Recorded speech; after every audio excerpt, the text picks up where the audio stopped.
Alléluia. Nous allons parler ce soir d'un thème que le Seigneur m'a donné quand j'étais en train d'écrire le livre de l'année 2026. Le livre de méditation. Le Seigneur m'a parlé de Matthieu 6, versets 33 et 34. Et ce soir, je veux parler sur investir dans le royaume de Dieu. Il y avait moi investi dans le royaume de Dieu. Investir dans le royaume de Dieu. Quelqu'un peut-il lire Matthieu 6? On lit le verset 33 et 34. Matthieu 6, verset 33 et 34, s'il vous plaît. Matthieu 6, verset 33 et 34.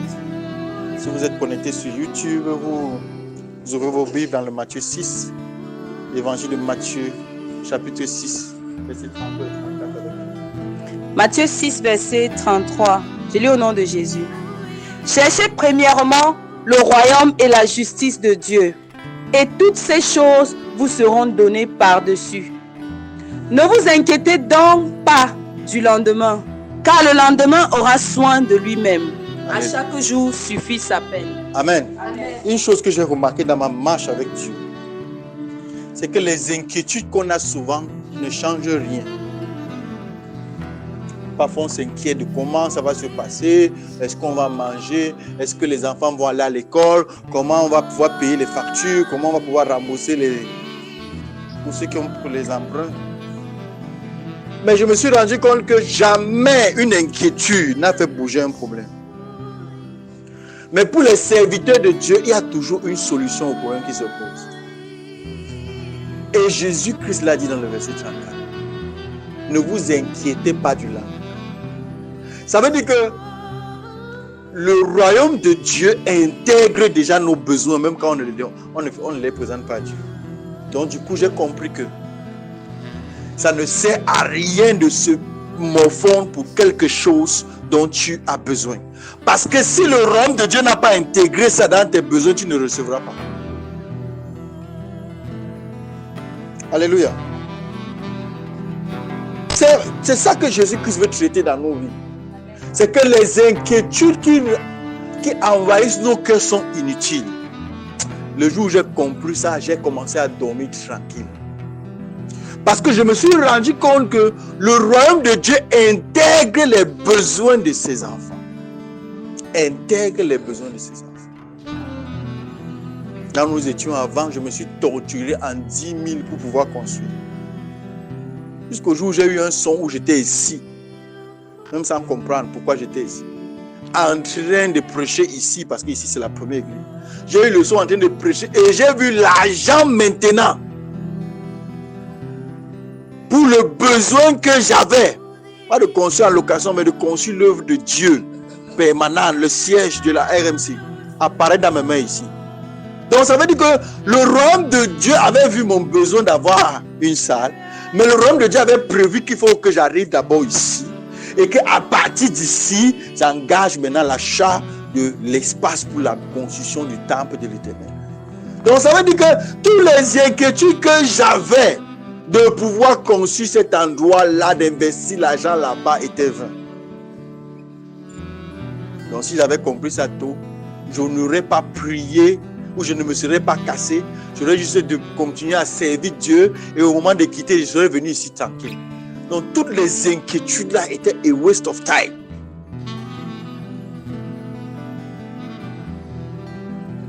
Quand Jésus dit que ne vous inquiétez pas du lendemain, car le lendemain aura soin de lui-même, ça parle de la provision surnaturelle. Avant que tu ne sois formé dans le ventre de ta mère, je te connaissais et je t'avais déjà établi prophète des nations. My God. Donc, il y a ce qu'on appelle la provision surnaturelle et il y a ce qu'on appelle la provision prophétique qui dépasse ton temps et tes saisons, qui va dans le futur et qui amène ce qui n'existait pas à l'existence. Donc, avant que tu n'aies besoin d'une femme, Dieu connaissait ton besoin et Dieu avait déjà pourvu la dame là. Oh my God! Quand tu comprends ça, tu comprends que la puissance de Dieu traverse le temps et les saisons, traverse les dimensions. Donc, ça veut dire que Dieu nous révèle que dans tous les besoins qu'on a aujourd'hui, il a déjà pourvu au-delà de ce qu'on peut voir. Oh Oh, ça veut dire que Dieu a pourvu dans les 5 prochaines années de ta vie sur terre. Avant même que le besoin ne se présente, Dieu avait déjà pourvu. Avant que tu ne sois formé dans le ventre de ta mère, je te connaissais. Avant que je ne sois formé dans le ventre de ma mère, tu connaissais déjà mon nom. Tu savais que ma mère allait me donner Patrick. Tu savais que mon père devait s'appeler Kenny. Et tu savais que j'allais fréquenter à tel lycée. Tu savais que j'allais... Oh my God! Donc Dieu veut nous faire comprendre qu'il n'y a pas de place pour tergiverser dans le royaume de Dieu. Il n'y a pas de place pour réfléchir, à se casser la tête. Il n'y a pas de place pour pleurer parce que tu as des situations qui te semblent impossibles à gérer. Il n'y a pas de place pour ça. Avant que tu ne sois formé dans le ventre de ta mère, c'est ce qu'il a dit au prophète Jérémie. Je te connaissais. Je t'avais déjà établi. Donc Dieu avait déjà vu le besoin avant qu'il ne se crée. Et Dieu avait déjà pourvu aux besoins. Donc il y a une provision prophétique sur nos vies. Il y a une provision surnaturelle sur nous. Le problème, c'est que notre foi n'est pas assez grande. Parfois, n'est pas assez grande pour comprendre que dans tout besoin, Dieu avait déjà répondu. C'est pour ça qu'on se comporte comme si Dieu nous a oubliés. J'enseigne ce soir sur investir dans le royaume de Dieu. Pendant que j'écrivais le livre, cette vision, j'avais même déjà prévu ce que je devais prêcher. J'ai dit que non, prêche ça, investir dans le royaume de Dieu. Je me rappelle à l'ancienne église qu'on avait, quand on était encore là-bas, marqué peu Misoké. Une femme est venue, j'ai prié pour elle. Et le démon en elle était très grand, très fort, très puissant. Selon son niveau, parce qu'il n'y a aucune puissance au-dessus de la puissance de Dieu. Toujours réfléchir au nom de Jésus. Et le démon m'a dit que quand tu es né, il parlait de moi. On a vu ton étoile venir sur la terre. Et mon maître a envoyé un esprit pour te tuer. Mais le feignant a échoué. J'ai dit quoi? Et tu n'es pas au courant qu'un esprit essaie de te tuer. C'est là où je me rappelle que quand j'avais 2 ou 3 ans, un esprit apparaissait souvent dans la chambre. Ça, c'est quelqu'un que je n'avais jamais vu physiquement. Elle est venue juste pour la délivrance. Et quand j'ai posé la main sur sa tête, le démon a réagi. Il dit que quand toi tu es né, toi qui nous fais les problèmes maintenant, ton étoile, on a vu ton étoile dans le ciel. Et notre maître a envoyé un esprit. Et c'est vrai. Je n'avais jamais rencontré quelqu'un. C'est ma mère seule qui connaît. Parce que je lui dis que maman, il y a souvent un joujou qui apparaît. Quand il apparaît, il aspire. C'est comme s'il veut mourir. Ma mère allait chez tous les marabouts. Le tout là, c'est le jour de donner ma vie à Jésus. Un jour, j'avais 11 ans, j'étais couché et un serpent est sorti du bas du lit. Démesurément grand, il a encerclé, il voulait m'avaler. Quelque chose l'a fait disparaître. 11 ans. Quand j'avais l'âge d'Esther, quand je me couchais dans la chambre, il y avait un moment où un truc sortait, était bizarre, une face difforme. Et chaque fois qu'il s'approchait, mon âme partait, je sentais la mort. J'ai souffert de ça jusqu'à ce qu'il donne ma vie à Jésus. Et c'est ce que l'esprit là m'a dit, qu'un esprit avait été missionné pour te tuer, parce qu'on a vu ton étoile. Donc, Dieu n'est pas dans le règne du besoin. Dieu est dans le règne de la provision. Ça veut dire que quoi? Ça veut dire que quand Dieu te voit, il voit ce que tu es déjà. Il ne voit pas ce que tu es en train de devenir. Il voit ce qu'il a déjà pourvu dans le ciel pour toi. Donc si ta foi est grande, tu comprendras qu'il n'y a pas de place pour les inquiétudes par rapport à je vais manger quoi, je vais faire comment. Il y a déjà une provision pour toi. Si un esprit est capable de voir ton étoile à ta naissance, c'est que Dieu a déjà vu la suite de ta vie. Si tu peux véritablement te confier en lui. Parce que beaucoup de personnes meurent à cause de leur incrédulité. Ce n'est pas à cause du manque de puissance de Jésus-Christ. Pierre, pourquoi as-tu douté? C'est parce que tu as douté que tu t'enfonces. C'est parce que tu choisis de vivre dans les inquiétudes que tu souffres. Parce que tu n'as pas assez confiance en Dieu. Hébreux 11, verset 6. Si je ne me trompe pas, il faut que ceux qui s'approchent de Dieu croient qu'il existe et qu'il est le rémunérateur de ceux qui le cherchent. Il faut qu'ils s'approchent de Dieu, croient qu'il est vivant et qu'il récompense tous ceux qui le servent. Donc, par conséquent, ce que le monde redoute, les crises, la souffrance, tu ne dois pas le redouter. Parce que ta destinée est programmée. Amen. Jérémie chapitre 29, verset 11. Je connais les projets que j'ai formés pour toi, projets de paix et non de malheur, pour te donner un avenir et de l'espérance. C'est pour ça que la prophétie existe, pour te révéler le dessein de Dieu sur ta vie et pour te dire qu'il y a un plan de Dieu et que l'ennemi ne peut pas stopper. Je connais les projets que j'ai formés pour toi. Projets de paix et non de malheur. Pour te donner un avenir et de l'espérance. Donc quand Dieu parle dans ta vie, il parle par rapport à ces projets éternels. Il parle par rapport à la vision surnaturelle. Il parle par rapport à la provision prophétique. Ok, donc si Dieu a déjà fait provision pour nous, prophétiquement, pour les choses que nous pouvons demander, qu'en est-il? Qu'est-ce que nous devons faire maintenant? Ce que nous devons faire maintenant, à l'heure actuelle, ce que nous devons le plus faire, c'est d'investir dans le royaume de Dieu. Cherche premièrement le royaume de Dieu et sa justice, et toutes choses te seront données par-dessus tout. Ça veut dire que si tu t'investis dans le royaume de Dieu, Dieu fait que les choses arrivent dans ta vie. Que les choses qu'il a prévues arrivent facilement dans ta vie. Vous voyez là où on est assis là? C'était pas comme ça avant. Mais quelqu'un a eu la vision que Dieu lui a dit de changer la face de la salle. Et le pasteur nous a donné une vision de Dieu en début. Quand on arrivait ici, Dieu a dit qu'on bâtissait, rendait cette salle très belle, comme une maison de Dieu. Et quand vous allez la rendre très belle, je vais pouvoir à votre salle que vous cherchez depuis. Hein? Donc c'était une mission de Dieu de rendre la salle belle. Et quelqu'un est resté, Dieu lui a dit, rends la salle belle. Et Dieu n'a pas dit ça parce qu'il avait beaucoup d'argent. Quand il m'a dit, il faut que j'ai l'argent. Et après, Dieu a ouvert une porte d'argent. Et la porte d'argent là, ce n'était pas pour la maison de Dieu, c'était pour résoudre un problème. Elle a donc investi ce qu'on avait donné pour résoudre un problème pour le royaume de Dieu. C'est ça, investir dans le royaume de Dieu. Amen. Investir dans le royaume de Dieu, c'est mettre ton énergie, ton temps, tes finances pour que l'œuvre de Dieu avance. Parce que Dieu n'est pas une machine à sous que tu appuies comme ça quand tu as besoin. Le royaume de Dieu a besoin d'avancer. Et le royaume de Dieu avance en investissement. Il dit cherche premièrement le royaume de Dieu. Donc, promouvoir le royaume de Dieu, c'est investir dans ce qui est utile et dans ce qui va te rapporter. Regarde. Pendant que toi, tu travailles pour le royaume de Dieu, tu investis dans le royaume de Dieu, Dieu s'occupe à ce que les projets qu'il a promis chez toi se réalisent sans embâche. C'est ça que dans Malachie 3 dit que apportez dans la maison du trésor et vous verrez si je n'ouvre pas. C'est un défi que Dieu lance. Amen. C'est un défi que Dieu lance. Donc, ce qui doit te préoccuper, c'est qu'est-ce que j'investis dans la maison de Dieu? Qu'est-ce que j'ai investi? Ta première préoccupation, selon Dieu, c'est qu'est-ce que tu investis? Qu'est-ce que j'investis? Et il y a plusieurs sortes d'investissements. Il y a l'investissement de ton temps. Il y a l'investissement de ta vie.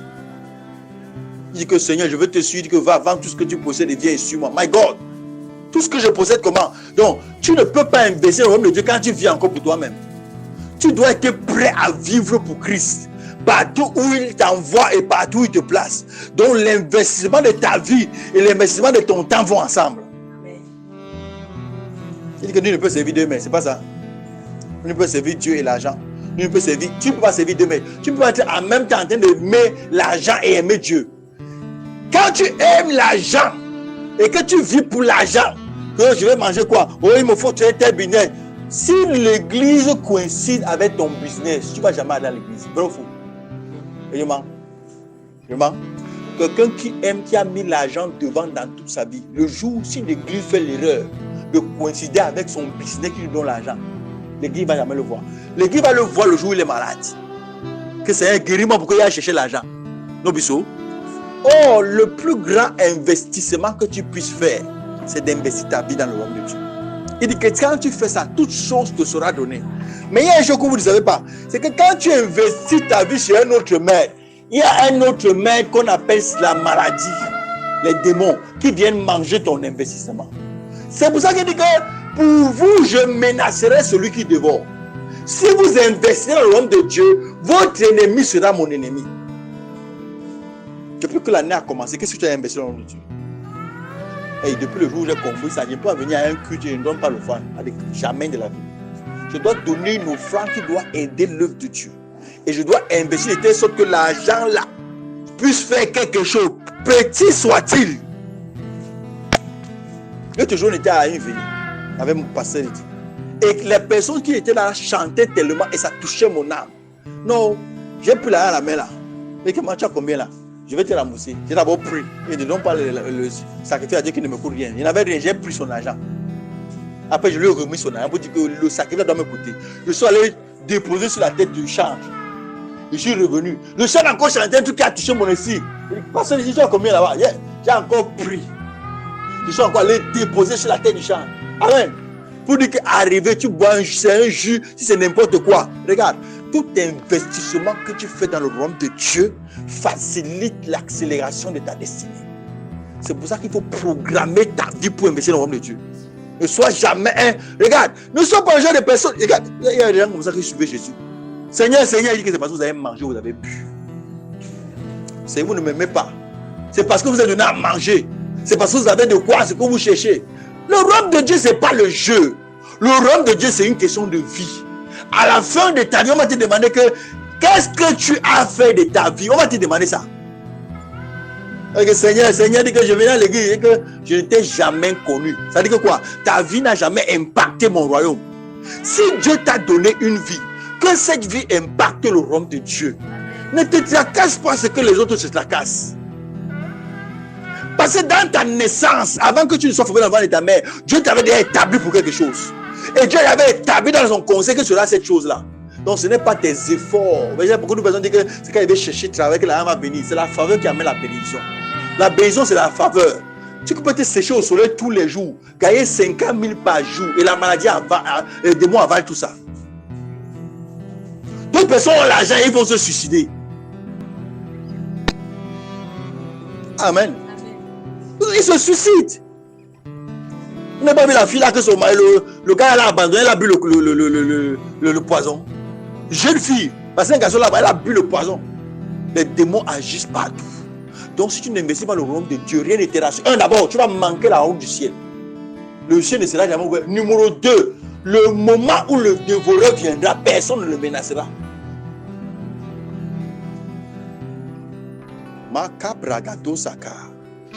Pour vous, je menacerai celui qui dévore. Quand on était de l'autre côté là-bas, la dame là a voulu me faire les problèmes. Dès qu'elle a commencé à faire les problèmes, je n'étais même pas au courant. Elle a été paralysée une fois. ABC, elle est restée sur sa chaise. Le temps que je finisse ma mission là-bas. Avant que Dieu me dise maintenant que voilà la vision que tu vas revenir ici là. Parce que quand tu vas donner la vision que tu vas revenir ici, maintenant on a commencé les problèmes. Et je suis sorti sans slash. Amen. Mais son plan c'était que j'arrive là-bas et ça colle. Et elle a dit que mais toi-même là non. J'avais planifié quelque chose pour toi ici. Il dit que non, rien ne peut m'arriver. Je suis sorti sans slash. Amen. Avant que le problème ne vienne, Dieu sera là. Amen. Si tu t'investis dans le royaume de Dieu, il dit investir dans le royaume de Dieu. Quand tu fais une semaine, réfléchis que j'ai investi quoi. Bien aimé, je peux vous dire avec assurance, chaque semaine, je connais que j'ai investi dans le royaume de Dieu. Quand moi je donne mon offrande, je n'en ai pas dans les caisses, ça part à une chapelle. Donc quand la main si pas versée à une chapelle, il y a ma part dedans. Même si ça achète la craie, j'ai investi dans le royaume de Dieu. Quand une semaine passe, j'ai investi. Bêta, je marche à pied que de manquer pour investir dans le royaume de Dieu. Bêta. Investis dans le royaume. J'ai compris que quand tu investis dans le royaume de Dieu, Dieu s'engage pour toi. C'est ce que je dis. Dieu s'engage. Il n'y a personne qui investit dans le royaume de Dieu et qui retourne en pleurant. Il dit pour vous, je menacerai celui qui dévore.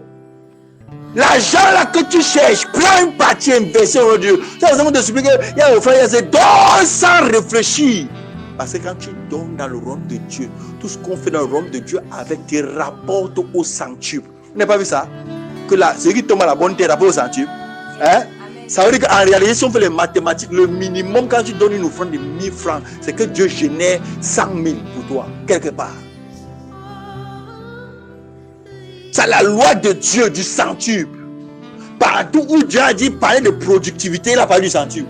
Dans Matthieu 13, il a parlé du centuple. Dans Jean 14, celui qui demeure à moi porte du fruit et mon Père le montre. Certains donnent 50, d'autres donnent 100. Donc il y a même le minimum de 50 encore.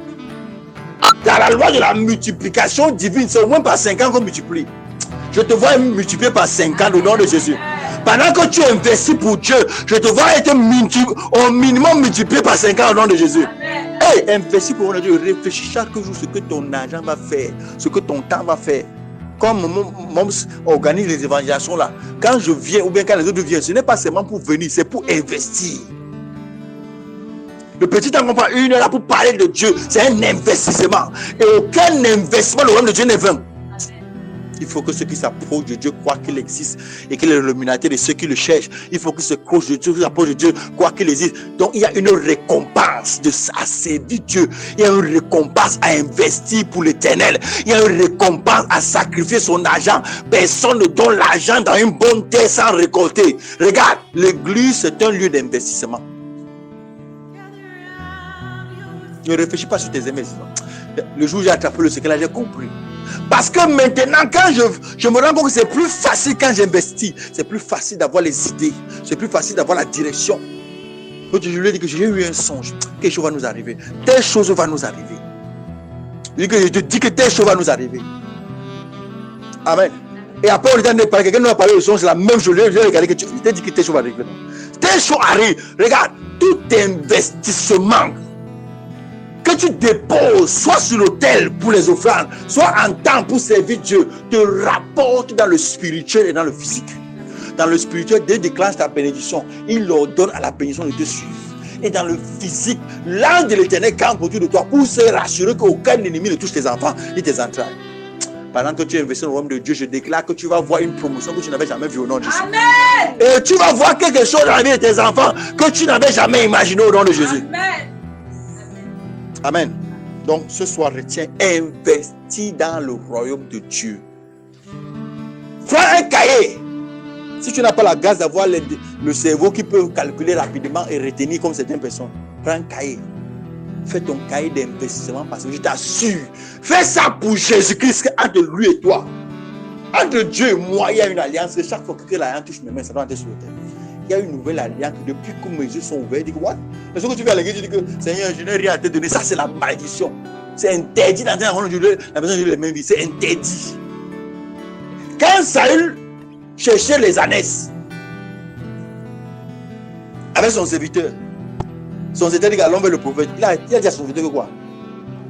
On part avec quoi? On ne part pas voir l'homme de Dieu. On ne part pas dans la maison de Dieu comme ça, les mêmes vies. C'est interdit. Le minimum pour nourrir Dieu, c'est une offrande.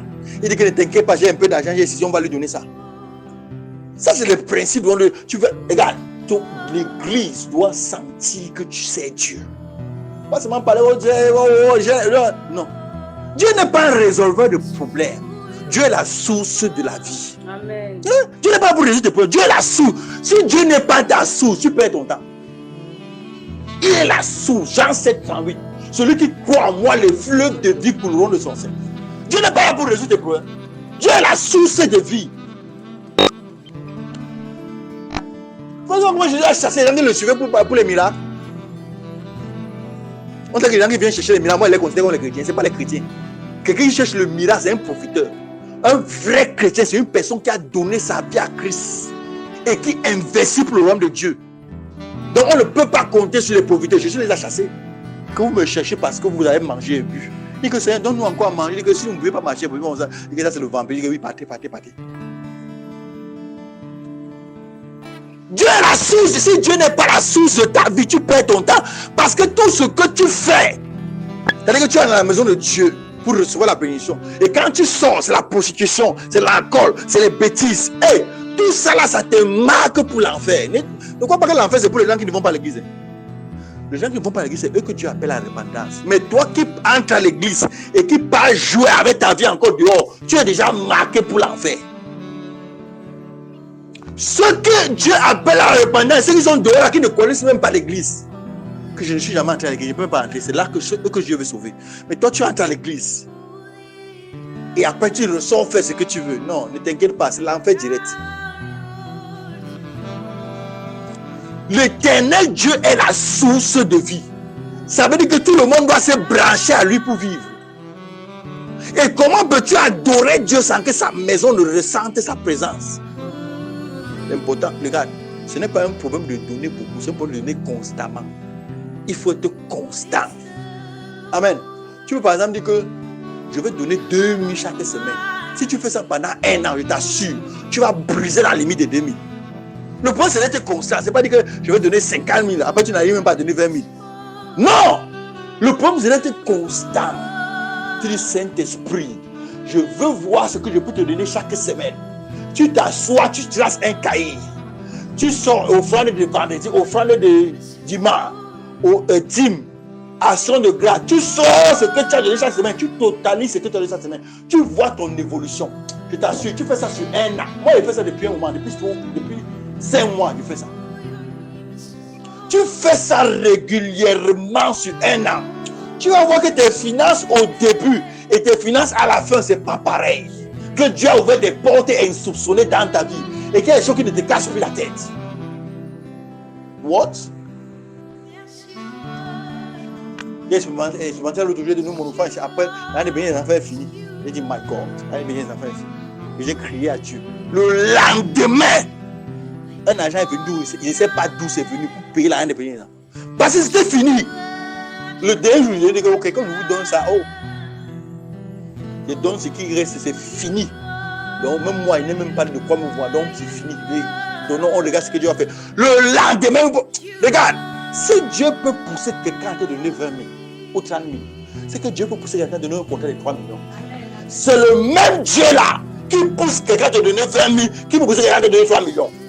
Un contrat, c'est le même nom, c'est la même grâce, c'est la même onction. Par conséquent, toi, deviens un investisseur. Aucun investisseur n'oublie ce qu'il a investi. Hein? Tu peux ouvrir un business, tu oublies que tu as investi dedans. La première chose que tu dis, quand tu dors, la première chose que tu dors, quand il te réveille, la première chose que tu te réveilles, que le business m'a depuis 450 000. Vrai ou faux? Si tu oublies ce que tu as investi, que tu es stupide. De la même façon, tu ne peux pas venir à la maison de Dieu et oublier ce que tu as investi. What? Tu vas prier avec quoi? Regarde, quand Ézéchias a reçu la prophétie sur la mort, parce que c'était un investisseur, il s'est tourné et dit que, bon, le père, tu me tues maintenant, qui va encore gagner la loi dans ton temps? My God! My God! Amen. Qui va louer? Dieu a dit que, hey, le père, il a raison. Qui va, est-ce que les morts te louent? Toi-même, tu sais comment quand j'organise les concerts de Jéhovah ici, comment ton temple est animé. Toi-même, tu sais comment quand ton peuple se rassemble aux fêtes, c'est moi qui donne la nourriture aux champs. Je m'occupe de tout. Qui va encore faire ça? Il a dit à Isaac, rentre. Tu dis qu'il doit encore 15 ans. Il ne veut pas rester sans loin dans mon temps parce que la maladie a attrapé. My God, le gars connaissait ses investissements. Hein? Tu sais pas ce que tu as investi à Dieu? C'est dans ma tête. Ce que j'investis chaque semaine, c'est dans ma tête. Que Seigneur, je donne ça. Je lui ai dit que chaque fois que tu vois mon enfant, va directement à une chaque personne. Ça ne doit pas passer ici. Ça doit arriver sur l'hôtel là-bas. Que Dieu voit que je fais les efforts. Aïe! Et là, maintenant, quand tu fais chaque semaine ton bilan, tu fais ton bilan. Et cette semaine, j'ai pu donner tes choses. Waouh, Seigneur, je suis en train de grandir. Cette semaine, j'ai pu donner. Ils vont maintenant, Seigneur, tu as dit dans ta parole que tu ouvriras les écluses des cieux. Tu sais que j'ai besoin d'un business et que je n'ai pas de fonds de commerce. Donne-moi le fonds. J'ai besoin d'une idée. Donne-moi l'idée. C'est là où on dit qu'il ouvre les écluses des cieux. Hein? Tu vois que tu ne vas pas vivre maintenant. La vie de hasard, là, c'est fini. Vis une vie programmée. Investis dans le royaume de Dieu et suis ton investissement. Si tu ne peux pas retenir, prends un cahier, parce que moi, par la grâce, je retiens. Mon investissement, je retiens. Prends un cahier, tu traces le cahier de la semaine. Tu vois ce que tu investis par semaine. Je t'assure, tu vas voir la fidélité de Dieu. Avant d'atteindre la fin de l'année de 12 mois, tu vas voir que Dieu aura ouvert des portes insoupçonnées. My God. Alléluia. Vis une vie d'investisseur. Sois un investisseur. Manderibaka sokabra, sokatabaya. Parce que tu viens là, tu vois, la vie de hasard là, c'est fini. Sois un investisseur. Fais ton bilan. Ça demande la discipline. Ça demande une discipline personnelle. Arriver à l'église, faire le culte, faire tes offrandes, faire tes actions de grâce. Tu fais le bilan, quand on dit que Seigneur, j'ai donné combien cette semaine? Il faut que j'évolue encore. Est-ce que j'ai donné une action de grâce? Ça fait combien de temps que je n'ai pas donné une action de grâce? Seigneur, ouvre mes portes pour que je donne une action de grâce. Fais le challenge avec Dieu, que Dieu te bénisse pour que tu sois une bénédiction. Je t'assure, Dieu va te surprendre. Il va te surprendre. Est-ce qu'il peut entendre ton amen? Lève-toi et parle à Dieu. Oh Dieu! Répète, oh Dieu! Comme je prie, fais de moi un investisseur de ton royaume. Ouvre la bouche et commence à prier au nom de Jésus.